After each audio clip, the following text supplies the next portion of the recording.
Alô, amigos e amigas do programa Cidadania. Hoje o nosso tema em tela é o Estatuto da Igualdade Racial. Depois de mais de 10 anos de luta para a sua aprovação e depois de mais de 3 séculos de escravidão no Brasil, o racismo vai ser colocado num outro plano. Não é que ele desapareça, mas é que a sociedade vai aprimorando seus instrumentos para combater o racismo.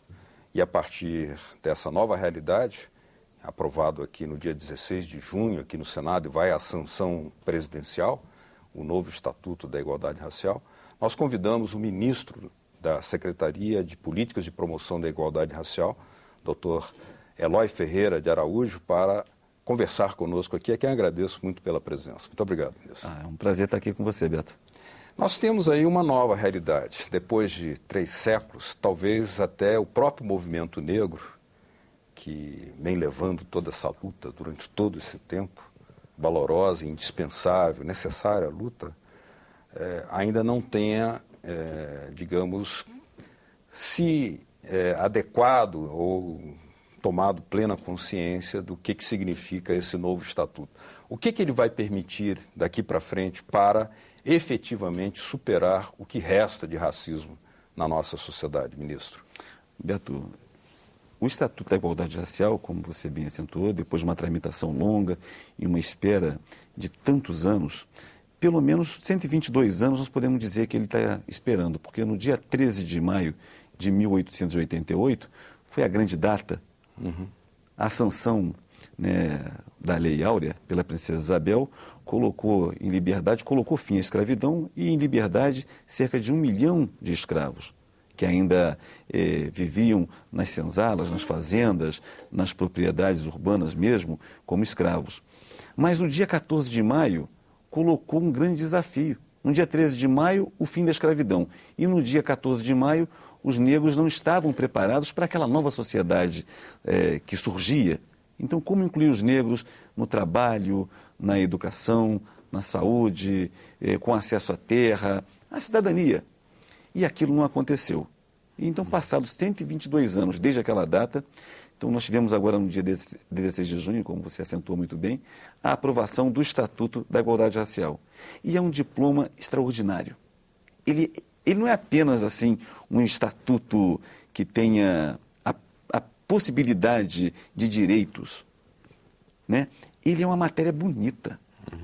Ele não objetiva apenas aos negros e negras. É um diploma que alcança toda a nação.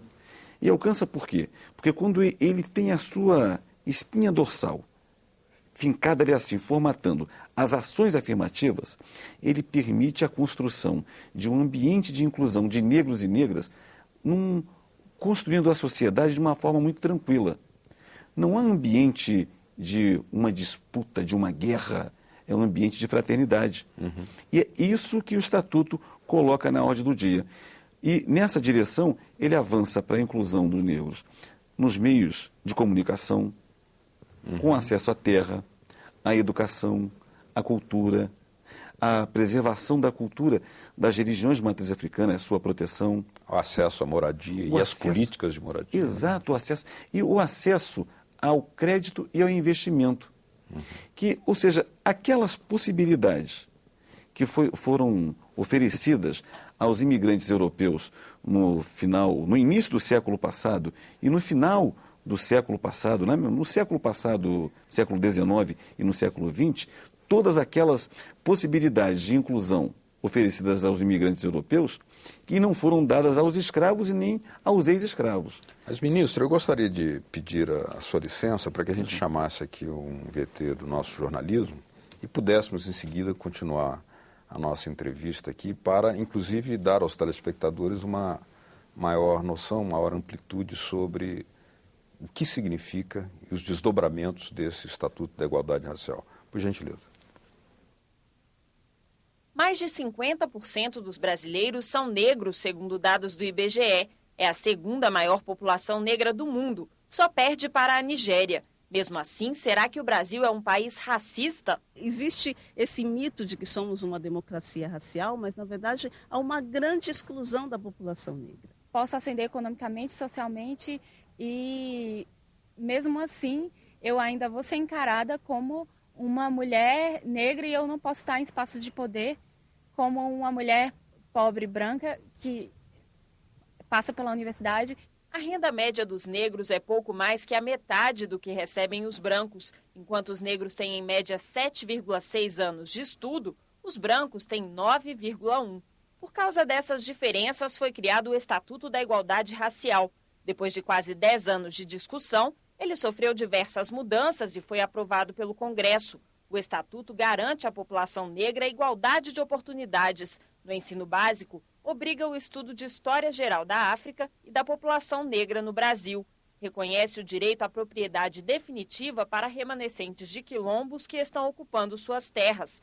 Garante moradia para a população negra que vive em favelas.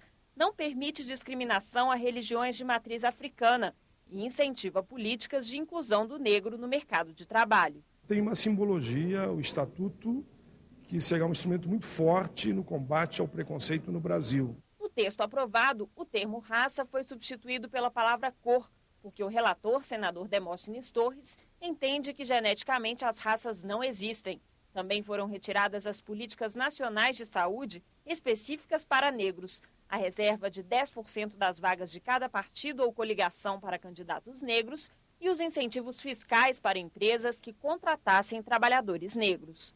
Só tiramos os absurdos que podem levar ao enfrentamento do negro contra o branco, contra o mestiço, contra o índio. Para que isso? Nesse momento também nós temos que entender que demos um passo e daremos outros passos nessa longa caminhada até que a legislação represente efetivamente aquilo que quer o conjunto do movimento negro brasileiro. De todos os pontos retirados do Estatuto da Igualdade Racial no Senado, o que gerou mais protestos do movimento negro foi a retirada das cotas raciais nas universidades públicas. A reserva de vagas para negros é tema de um outro projeto em discussão no Senado, exclusivo sobre o assunto. Mas o movimento queria garantir a aprovação das cotas dentro do Estatuto. A questão principalmente das cotas, a gente sabe que vai ser votado no futuro e que a comunidade negra pode perder em função da correlação de força dentro do Senado. O Congresso perdeu uma oportunidade extremamente significativa de ter sido ousado e aprovado o Estatuto na íntegra, né? O Estatuto da Igualdade Racial na íntegra, porque era o mínimo que poderia se fazer após 120 e poucos anos de abolição da escravatura. Cerca de 50 universidades brasileiras têm política de cotas, mas só 2 delas, a Federal do Paraná e a Universidade de Brasília, têm reserva de vagas somente para negros. Antes de adotar as cotas, os estudantes negros da UNB eram apenas 3%. Hoje são 12,5% e daqui a 4 anos vão chegar a 20%. Assim como no Congresso, as cotas raciais ainda dividem a opinião dos próprios universitários. A favor da cota, de acordo com a condição financeira da pessoa. Eu acho que esse seria o certo, não cota racial. Totalmente a favor, porque eu acho que é um meio de inclusão dos negros na sociedade.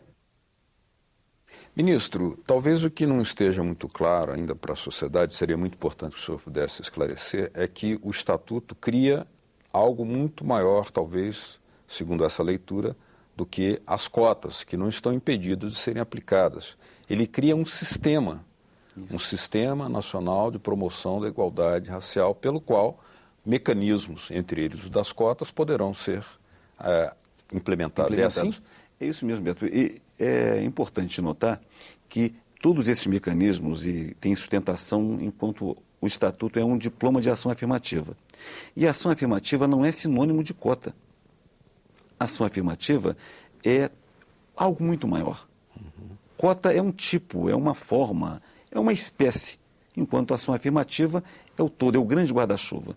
Ou seja, cota deverá ser regulamentada pelo presidente Lula, ainda no seu mandato, porque é uma necessidade, é imperativo que isso aconteça, ainda que a gente observe que mais de 90 instituições, na verdade, já adotam políticas de cotas raciais, levando às suas instituições. Instituições de ensino superior. De ensino superior e de ensino de nível médio, das escolas técnico, né? Técnicas.